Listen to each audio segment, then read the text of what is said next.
अस्सलाम वालेकुम everybody, welcome to बाखबर episode 6। और हम इस एपिसोड में बात करेंगे एक बहुत ही हसास टॉपिक की, और वो टॉपिक है महंगाई। हर न्यूज चैनल पे हर रोज खबर में एक ही बात सुनेंगे हर रैली पर कि महंगाई बहुत ज्यादा हो रही है और ये इसी हुकूमत की गलती है। Having said that, we'll have a look at that, किस इस बात में कितनी सच्चाई है, लेकिन उससे पहले हमें समझना ही जरूरी है कि इन्फ्लेशन या महंगाई असल में होती क्या है, उसको मेजर कैसे किया जाता है, उसमें क्या क्या मसाइल है और कहां कहां किस तरफ से महंगाई बढ़ती और कम होती हुई हमें दिखती नजर आ रही है। मार्च 2021 में इप्सॉस एक इदारा है जिसने एक कंज्यूमर कॉन्फिडेंस सर्वे किया, and it found that the number one issue or the number one concern for Pakistanis throughout was महंगाई and then बेरोजगारी। तो जब इस बात की इतनी अहमियत है तो इसको हमें समझना, उसको ब्रेक डाउन करना बहुत जरूरी है। और ये टॉपिक इतना हसास है कि apparently the last finance minister was apparently removed because of this। इस बात में भी कितनी सच्चाई है ये कभी और देखेंगे। But to just break down this topic and learn more about this, we again have Faiz with us. You will see Faiz on the screen in a couple of seconds. And if you see कि हम दोनों की shirt एक जैसी है, you do not have to consider this as the Bakhbar standard uniform. This is just a coincidence. So yeah, good morning Faiz. Good morning. नहीं, बिल्कुल, ये मैं वेरीफाई कर सकता हूँ, बहुत बड़ा कोइंसिडेंस था। हमने रिकॉर्डिंग शुरू करने से पहले बात की कि शुड वी चेंज इट और not, but I think it's okay, but just to talk about inflation. So Faiz, before anything, let me start off with a question so that we can get a more bit of structure here.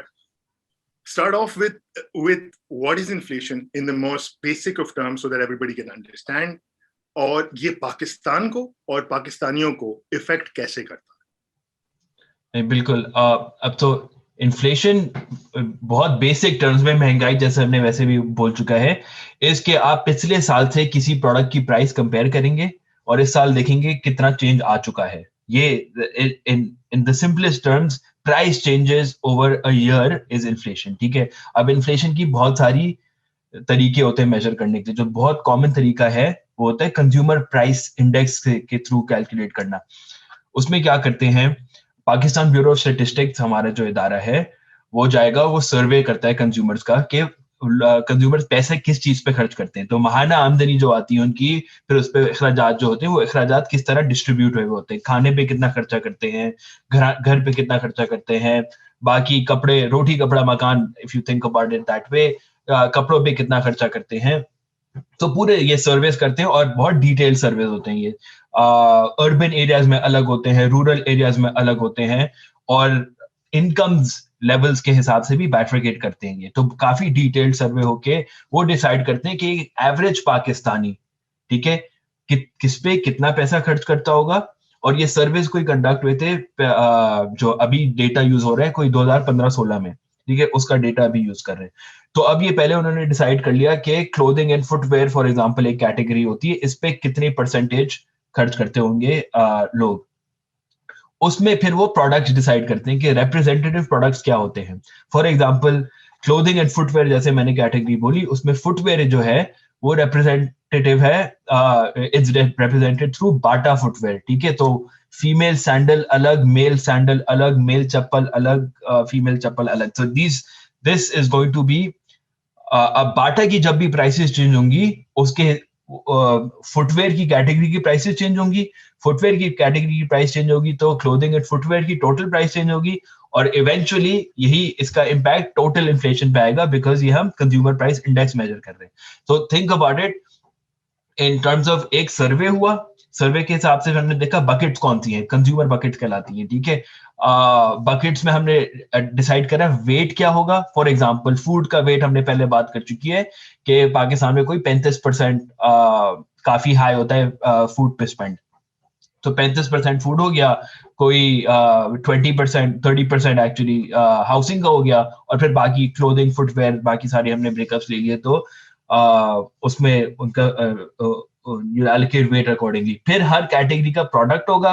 मैंने बाटा shoes की बात कर दी, national chilli powder हो गया, या फिर आप wheat जैसे फ्लावर आप कैलकुलेट करते हैं तो व्हीट अलग करते हैं, आप फ्लावर अलग कैलकुलेट करते हैं, रिफाइंड शुगर अलग से करेंगे, ओपन मिल्क अलग से करेंगे, रिफाइंड मिल्क अलग से करेंगे, घी अलग से करेंगे, ऑयल अलग से।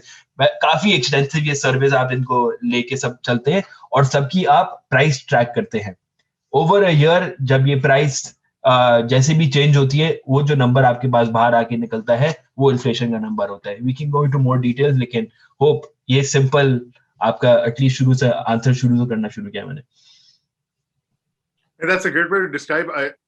लोगों को अंदाजा हो गया बिकॉज योर फर्स्ट इंस्टिंक्ट है कि अच्छा मेरे घर में ये चीजें आती हैं, हाँ मेरा खर्चा तकरीबन इन चीजों पे होता है। So now I can get an idea कि एवरेज पाकिस्तानी का इससे होता होगा। Rural urban obviously the percentage will vary, but rural urban का ब्रेकअप बहुत मतलब it is important for us to understand that इसको लेते हैं हम इनटू कंसिडरेशन, लोग छोड़ देते हैं आजकल। I don't know if you notice के शौकत तरीन जो हमारे नए फाइनेंस मिनिस्टर हैं उन्होंने बातें करना शुरू करी है कि हमारी inflation calculations are not representative. जो वो बोल रहे हैं थोड़े से गलत नंबर्स उन्होंने कोट करे, लेकिन मैं रीफ्रेज अगर वो नंबर्स व्यूअर्स के लिए एटलीस्ट इतना बता दूं कि अर्बन की जो CPI consumer price index calculate होती है वो 35 शहरों से होती है, राइट।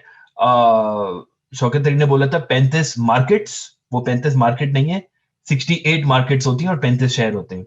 उन 68 मार्केट्स में से 18 मार्केट्स कराची और लाहौर में, राइट, बिकॉज वो ऑब्वियसली पॉपुलेशन ज्यादा है उधर, तो फिर to get a representative sample of the population आपको कराची एंड लाहौर में ज्यादा फोकस देना पड़ेगा। पिंडी में भी कोई आई थिंक 9, पिंडी इस्लामाबाद को साथ में लेके चलेंगे तो 9 मार्केट उधर काउंट हो जाती हैं। रूरल में कोई 27 मार्केट्स अलग से काउंट हो रही हैं। सो 68 अर्बन मार्केट्स, 27 रूरल मार्केट्स। हाँ, इसमें एक्सपेंशन की जरूरत है, लेकिन मेरे हिसाब से जैसे अभी हमने अगर हम रूरल और अर्बन का अभी कंजम्पशन आप स्प्रेड देखना शुरू करें ना, आपको दिखेगा अर्बन ड्वेलर्स जो है कराची में रहने वाले, लाहौर में रहने वाले, for example food and beverages पे कोई 30% खर्च करते हैं और हाउसिंग पे भी 30% खर्च करते हैं, right. And this is something we spoken about before. Rural में फूड एंड हाउसिंग पे टोटल जो स्पेंड है ऑलमोस्ट सेम ही है 65%, लेकिन आप देखेंगे खाने पे उनको बहुत ज्यादा पैसे खर्च करने पड़ते हैं कंपेयर टू अर्बन एरियाज। तो ये सारे nuances by income level incorporate inflation calculation अभी करती हैं। सॉरी फॉर द डिटूर, लेकिन we can go on to your next question. This was my next question is कि अच्छा reflective कितनी है, and I would like more of your explanation कि यार so if you can take us back to कि calculate कैसे होती हैं, so calculate कैसे होती हैं, the next logical thing is कि calculate कब होती हैं, अगर it's not very frequent, is this reflective, is this representative of what kind of changes are happening in the country, and are we going wrong somewhere in our calculations? ठीक है, so let me start with हम inflation calculate कर क्यों रहे हैं, ठीक है, and we will go back to our very first discussion जो हम रियल ग्रोथ रेट की बात कर रहे थे कि इन्फ्लेशन कितने। सो अगर हम जीडीपी, नॉमिनल जीडीपी का चेंज देखें ना, तो हर साल आपको पॉजिटिव बहुत हाई नंबर्स दिखेंगे, ठीक है, आपको किसी सालों में 25% जीडीपी, नॉमिनल जीडीपी ग्रोथ भी दिखेगी। अब नॉमिनल जीडीपी ग्रोथ में दो चीजें होती हैं, एक होता है रियल जीडीपी ग्रोथ जो हमने बोला क्वांटिटी की इंक्रीज, और दूसरी प्राइस की इंक्रीज। अब वो प्राइस की इंक्रीज जो है जीडीपी डिफ्लेटर टेक्निकली कहलाता है, is calculated at the end of the year, ठीक है। जीडीपी के नंबर्स हमारे पाकिस्तान में जो है सालाना आते हैं, और GDP deflator which is the price increase of GDP वो भी सालाना आता है। अब मंथली उसका जो वर्जन है कंज्यूमर प्राइस इंडेक्स, जैसे मैंने मेंशन करा, वो महाना Pakistan bureau of statistics report करता है। इसके लिए सर्विस वो throughout the month conduct कर रहे होते हैं। जो मैंने 68 अर्बन मार्केट्स की और 27 रूरल मार्केट्स की बातें करी, इन उसमें फिक्स्ड डेट्स दी हुई है कि इस हफ्तों के बीच में हम for example clothing and footwear के सर्वे करेंगे, इस हफ्ते के बीच में हम खाने के सर्वे करेंगे। तो वो ऑन अ महाना बेसिस आपको ये सर्वे करके नंबर्स रिपोर्ट करते हैं कि प्राइस चेंजेस कितनी हुई हैं। जो वेटेज है ना, वो अभी भी 2015-16 की यूज हो रहे हैं। थोड़ी सी स्टेबिलिटी इसमें चाहिए होती है कि आप कंपैरिजन कर सकें ईयर ऑन ईयर, ठीक है। अब मैं हर साल बोलूं कि इस साल फॉर एग्जांपल फूड पे खर्चा 30% है, अगले साल मैं बोलूं नहीं 40% हुआ है मेरा खर्चा। व्हाट आई वांट टू से इज के मुझे देखना है कि मेरी हाउस होल्ड एक्सपेंडिचर बढ़ा कितने अमाउंट से है, राइट? अब वो मैं हर दफा और across different cities, across different income तबके अगर हमें कंपेयर करना होगा, थोड़ी स्टेबिलिटी जरूरी है, ठीक है? तो हर साल मैं बोलूंगा आप वेटेज नहीं चेंज कर सकते, लेकिन 5 साल में अगर आप खुद ही सोचें मेरे और आपकी कंजम्पशन लेवल्स कैसे चेंज हो गई पिछले 5 साल में, ठीक है? आप पेंडेमिक में देखें, और ये आईएमएफ ने एक रिसर्च पेपर अभी पिछले साल ही पेंडेमिक के दौरान रिलीज करा था, क्योंकि बाहर के ममालिक में वो ज्यादा आसानी से ट्रैक कर सकते हैं कि कंजम्पशन बास्केट चेंज कैसे हो रही है। कि for example credit card usage अगर इतनी है, उनकी कोई 70-80% क्रेडिट कार्ड स्पेंड है, तो आप क्रेडिट कार्ड का डेटा अगर एनालाइज करें, आपको थोड़ा बहुत अंदाजा हो जाता है कि माहाना खर्चा लोग किस चीज पे कितना कर रहे हैं। तो उन्होंने रियलाइज करा कि फूड पे, खाने पे, बिकॉज आप घर से काम कर रहे हैं, कोई 20% ज्यादा एक्सपेंडिचर शुरू हो गया, ठीक है? क्लोथिंग पे, क्योंकि आप घर से काम कर रहे हैं, आपको कोई फर्क नहीं पड़ता आप क्या पहने, जैसे मैं सनी एक ही कपड़े पहने हुए हैं, हमें इतना फर्क नहीं पड़ता कि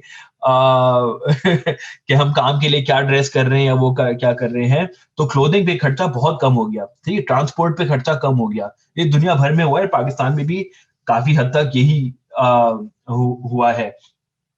but at the same time housing, अपने अगेन वर्क फ्रॉम होम में घर के खर्चे बढ़ना शुरू हो गए, ठीक है? आई डोंट नो अगर बिजली के बिल कितने इंक्रीज हुए लोगों के, सिर्फ मैं क्वांटिटी की बात कर रहा हूँ कि जो वेट जितना होना चाहिए था ना, पेंडेमिक में ही खर्च हो गया। तो मैंने उनके आईएमएफ के नंबर्स लिए और पाकिस्तान के लिए अप्लाई करे, तो मेरे हिसाब से कोई, अगर अप्रैल के जो इन्फ्लेशन नंबर्स आए कोई 11% आए, ठीक है? अगर मैं नए वेटेज पे यूज करूँ ना, कि फूड कोई 22% ऊपर चले गया, क्लोथिंग नीचे चला गया, ये सारे नंबर्स में लूं, तो कोई 12% इन्फ्लेशन होगी आपकी, जिसका मतलब 1% इन्फ्लेशन ऊपर आएगी then officially reported numbers.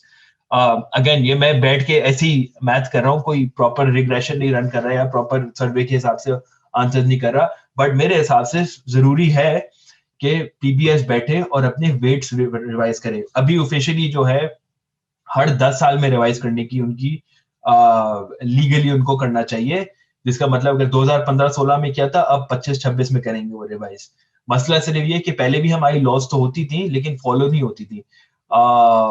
1980s में मेरे ख्याल से हमारा एक सर्वे हुआ था इनकी वेट्स रिवाइज करने का, अगला 2001 में हुआ था। तो 20 साल का गैप एकदम से आ गया था, और कुछ नहीं कर सकते थे। फिर जाके आई थिंक 7-8 में हुआ था, सो 5-6 साल पहले बाद उसके, और फिर अगला कोई again took 7-8 years after that. अब बोला है कि हर 10 साल में करेंगे। उसका मतलब लॉजिक इतनी क्लियर नहीं है मेरे हिसाब से इनको थोड़ा, और India for example does it every 5 years, जो रीबेसिंग होती है उनकी, इसको रीबेसिंग बोलते हैं कि आप वेट्स एडजस्ट करें।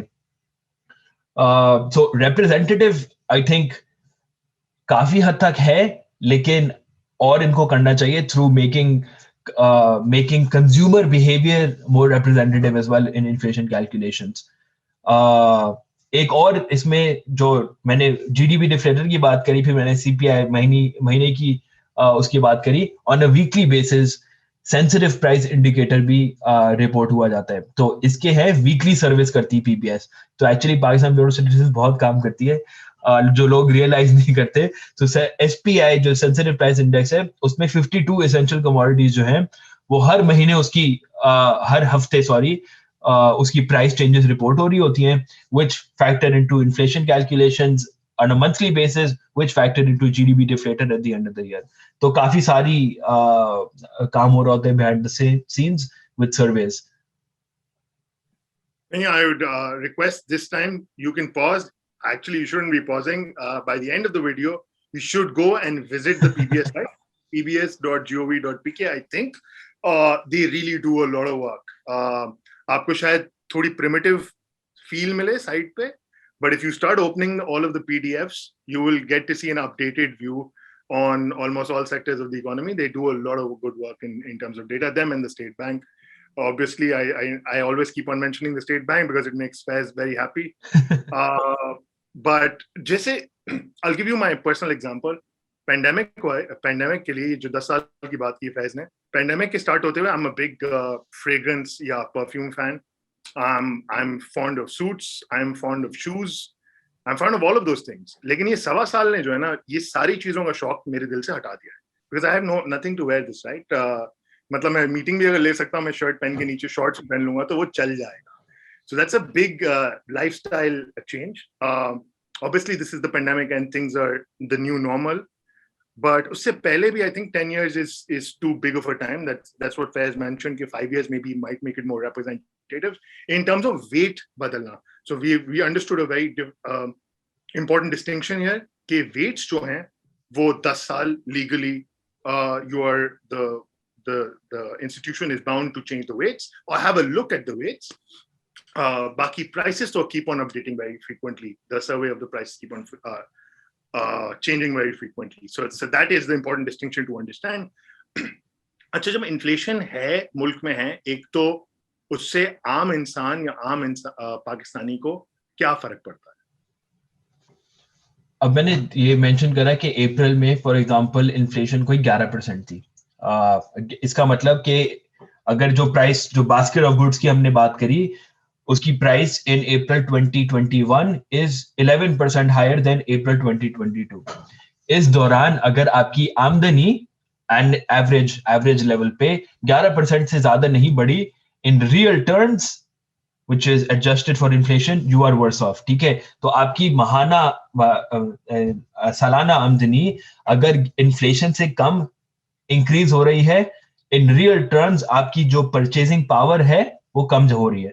बिकॉज सिंपल एग्जांपल ले लेना, आप फॉर एग्जांपल 10,000 रुपए खर्च करते थे ऑन अ मंथली बेसिस, उस 10,000 की वैल्यू कम हो गई है बिकॉज जो आप बास्केट उस जमाने में खरीदते थे वो अब 11% और एक्सपेंसिव है. तो वो 11,000 की बास्केट हो गई है, आपकी आमदनी अभी भी 10,000 रुपए. So you are worse off. In simple term सबसे बेसिक तो ये आपका है कि इन्फ्लेशन की वजह से your purchasing power is eroded. ठीक है, हमने बात करी है पिछले 2-3 साल में real incomes of real personal incomes have been on the decline because of inflation. तो ये आप कनेक्ट करना शुरू कर दें पिछली जो हम बातें करते थे. हमने ये भी बात करी है कि real wages will only increase when productivity increases. तो आप अपनी प्रोडक्टिविटी एनहांसमेंट करेंगे तो फिर आपकी रियल वेज इंप्रूव होगी. Real veg is income adjusted for inflation. तो अगर आपको इन्फ्लेशन से ज्यादा कमाना है, आपको अपनी प्रोडक्टिविटी इंप्रूव करनी पड़ेगी so that your employer can realize the gains and pay you more. In most basic terms ये होना है. अच्छी बात ये है कि जो मैंने पीबीएस के अच्छे काम की बात करी कि उनकी डिटेल सर्वेस होते हैं, यू कैन एक्चुअली टेल कि बर्डन ऑफ इन्फ्लेशन किस तबके पे कितना गिर रहा है पाकिस्तान में. ठीक है, तो जो तबका है बहुत ही आई थिंक 6,000 से कम कंज्यूम कर रहा है, 8,000 रुपए सॉरी से कम कंज्यूम कर रहा है, तो उनकी कंजम्पशन क्विंटाइल्स होते हैं, विच इज उनके हिसाब से उन्होंने जब मैथ करी थी 2015-16, 8,000 से कम कंजम्पशन जो है 20% आवाम करती है और 35,000 से ज्यादा कंजम्पशन महीने की 20% करती है आवाम. So its top 20 richest, 20% richest और बॉटम 20% पुअरेस्ट. इनके अगर आप कंपैरिजन करें, और बीच में भी आपको ये क्विंटाइल्स इसको बोलते हैं, 20% जो डिवाइड किए हुए पार्ट्स होते हैं, इनका अगर आप वो देखें तो यू विल सी हिस्टोरिकली, जैसे हमने सुना है कि हाँ गरीब दब रहा है और अमीर is getting away with lower inflation. ये that was true till the financial crisis 2008 के बाद. So basically after the introduction of democracy you will see that it was falling more on the poor than the rich. Then 2015 के वक्त ये reverse हुआ. तो अगर इस रिवर्स होने का मतलब जो कहना चाह रहा हूँ वो ये है कि कंबाइंड इन्फ्लेशन अगर 4.5% होती थी 2015 में, तो the richest experienced inflation of 4.8%. So more than average of the country, or the poorest experienced inflation of less than 3.7%, which means just to ये चार्ट भी हम सामने लगा देंगे और हाईलाइट कर देंगे कौन सी टाइम पीरियड की बात करें, कि अगर पूरा country inflation at a certain level experience कर रहा है, जो the richest of the country are experiencing more inflation. ठीक है, उन पे बर्डन ऑफ इन्फ्लेशन ज्यादा है एज कंपेयर टू जो निचले तबके के लोग हैं, उन पे कम इन्फ्लेशन इंक्रीज हो रही है. ये सबसे बड़ा डिफरेंस जो आता है ये फूड इन्फ्लेशन की वजह से आता है, क्योंकि हमने जैसे मेंशन करा कि जो निचले तबका है वो they spend more than 50% of their income, 54% to be exact, on food, और द रिचेस्ट जो तबका है they spend hardly 30-32% of their consumption on food. तो जब फूड इन्फ्लेशन हाई होती है तो फिर निचले तबके को सबसे ज्यादा दबना पड़ता है। जब फूड इन्फ्लेशन कम होती है the rest of the country takes the burden of inflation. ये बहुत कॉमन ट्रेंड है पाकिस्तान में। आपको रिवर्स होता हुआ भी दिखेगा। सो 2019 तक ये ट्रेंड चलता रहा कि फूड इन्फ्लेशन हमारी थोड़ी बहुत कम थी, इन्फ्लेशन थोड़ी कम थी। जैसे ही इन्फ्लेशन बढ़नी शुरू करी 7 से 9% तक गई, द रिचेस्ट स्टार्टेड बेनिफिटिंग मोर और निचले तबके को और बर्डन ऑफ इन्फ्लेशन सहना पड़ा। that's basically what you will see in the data। ये हम डेटा थोड़ा डाल देंगे ताकि लोगों को समझ में भी आ जाए। Right, so this is interesting because this is like a cycle of sorts. This has been like a cycle of sorts. So nahi, it was interesting कि at least basics to inflation के cover हो गए। If you can, Faiz, could you थोड़े से ना terminologies inflation जब हम पढ़ते हैं, जब हम न्यूज़पेपर उठाते हैं, when we listen to the news, तो कुछ terminologies बड़ी यूज हो रही होती हैं, जैसे headline inflation, core inflation। Could you brief us a little bit about a couple of terminologies used? नहीं बिल्कुल। तो हमने अभी तक सीपीआई कंज्यूमर प्राइस इंडेक्स की बात करी। ये जब रिपोर्ट होती है at on a monthly basis compare to last year, बहुत जरूरी डिस्टिंक्शन है ये कि मंथ ऑन मंथ चेंज भी रिपोर्ट कर रहे होते हैं, बट असल जो इन्फ्लेशन होती है वो पिछले साल से कंपेयर होती है। ठीक है, वो उसको बोलते हैं हेडलाइन इन्फ्लेशन। सबसे पहली बात ये हो गई। ठीक है, अब उस हेडलाइन इन्फ्लेशन में से मैं एनर्जी और फूड निकाल दूं, मैं थोड़ी देर में एक्सप्लेन करता हूं क्यों निकालना चाहिए। तो वो बन जाती है कोर इन्फ्लेशन। अब कोर इन्फ्लेशन का मतलब non energy non food inflation. इसमें आप सारी जो भी एनर्जी की आपकी energy related, oil related, electricity related जितनी भी आपकी इखराजात होते हैं महीने के वो आप निकाल दें, और खाने के जितने भी इखराजात हैं वो निकाल दें। कोई ये 45% और आपकी बास्केट बनती है। तो बाकी रिमेनिंग 55% जो है उसको बोलते हैं कोर इन्फ्लेशन बास्केट, और उसकी इन्फ्लेशन भी आप रिपोर्ट करते हैं। कोई 7-8% अभी चल रही है कंपेयर टू ओवरऑल आपकी 11% इन्फ्लेशन। इसको रिमूव इसलिए करते हैं क्योंकि ये कोर जो है थोड़ा और स्टडी होता है। फूड इन्फ्लेशन और एनर्जी इन्फ्लेशन जो है थोड़ी वॉलेटाइल होती है। ठीक है, may be next time will talk about supply side और इफेक्ट्स एटसेट्रा, तो उसमें और थोड़ा समझ में आ जाएगा। अभी के लिए फिलहाल समझने की जरूरत ये है कि फूड इन्फ्लेशन और एनर्जी इन्फ्लेशन आपने देखा, ये चिकन की अगर प्राइसेस कभी आप ग्राफ करें तो आपको समझ में आएगा कि कितनी वॉलेटाइल होती हैं। एनर्जी का हमें पता ही है, ऊपर नीचे जाते रहती हैं। ऑयल प्राइसेस आप इंटरनेशनल देख लें, ऊपर नीचे जाते रहती हैं। तो अगर उसके इफेक्ट्स को थोड़ा सा निकालना हो और सिर्फ कोर पे फोकस करना हो तो वो कोर इन्फ्लेशन रिपोर्ट होती है। उसके अलावा आई थिंक थोड़ी सी और इन्फ्लेशन एसपीआई की भी हमने बात कर चुकी है। एक आखिरी मेरे ख्याल से बचा है जो है होलसेल प्राइस इंडेक्स, तो which takes into account producer की इनपुट्स क्या होती हैं। ठीक है, सो अगर फॉर एग्जांपल फैक्ट्री वाले को कॉटन यार्न ऑर्डर करना है तो कॉटन यार्न की प्राइस क्या चल रही है। ठीक है, फैक्ट्री में लेदर बनाने वाले को लेदर का रॉ मटेरियल ऑर्डर करना है तो रॉ लेदर की प्राइस क्या चल रही है। तो जो पीबीएस जैसे कंज्यूमर्स के लिए उनके प्राइस इंडेक्स के लिए सर्विस करती है, होलसेलर्स के लिए, प्रोड्यूसर्स के लिए भी वही सर्विस करती है। उसी हिसाब से उनके भी वेट्स डिसाइड हुए हुए हैं, उसी हिसाब से उनकी भी प्राइस रिपोर्ट होती है, और उसी हिसाब से उनकी प्राइस इंक्रीजेस भी रिपोर्ट होती है। Usually, typically in Pakistan, the wholesale price index will be a leading indicator for consumer price index। इसका मतलब कि पहले wholesale price थोड़ी सी ऊपर जाएंगी, फिर जाके when there is supply side inflation, हम इसकी मेरे ख्याल से बाद में बात करेंगे। But you will see अगर producers की inputs बढ़ रही हैं, input prices बढ़ रही हैं, और वो अपने consumers को transfer कर सकते हैं, तो वो जब चाहेंगे वो transfer करेंगे वो prices, और हमारे यहाँ फिर eventually और inflation होगी। But maybe I think we need a detailed session on the causes of inflation. And maybe for now, it's just important to understand कि broadly speaking कौन से terms हैं, क्या मतलब होते हैं उनके, और कैसे ये inflation calculate होती है। So for the viewers, this is a good detour in the sense कि आपने घबराना नहीं है। Again, I keep using this term क्योंकि इसके बाद वाला एपिसोड जो है वो भी inflation पे, because we understand कि इन्फ्लेशन या महंगाई जो है वो ऐसी कोई चीज है नहीं जो कि एक 30 मिनट या 25 मिनट की कॉन्वर्सेशन में कवर हो सके। As far as tracking the changes, weekly changes for essential commodities, for essential items, I think Faiz has done a brilliant job. आप उसके Instagram की पेज को फॉलो करें, मैक्रो पाकिस्तानी. आप उसके Facebook के पेज को फॉलो करें. They have this. I've never seen this before, but they've done this for the first time. I am seeing this. They've done this weekly kind of update on essential commodities and items की prices कैसे कैसे change हो रही हैं. So अगर आप market या बाजार नहीं भी जाते हैं, जो कि ज्यादातर लोग आप अगर मेरे जैसे हैं वो नहीं जाएंगे क्योंकि ये हमारी रगों में जो है थोड़ा सा लेजीपना है, तो at the very least you can track these items and their changes going over to Macro Pakistani. So great conversation.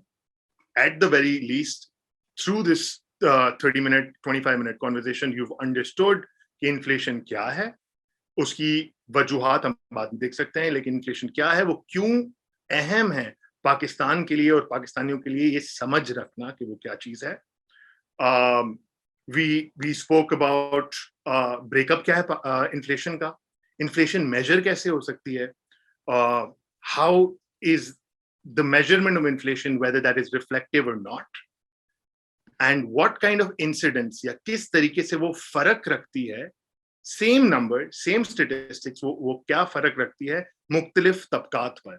So अमीर गरीब, the richest 20% and the lowest 20%, actually वो किस तरीके से ये फर्क रखती है. So great conversation with Faiz this time, and आपने again घबराना नहीं है, because the next episode is also going to be a continuation of this episode, and we're going to take a deep dive into what are the causes of inflation and हम कसूरवार किसको ठहरा सकते हैं, which is our favorite topic. So thank you Faiz, and until next time, Allah Hafiz.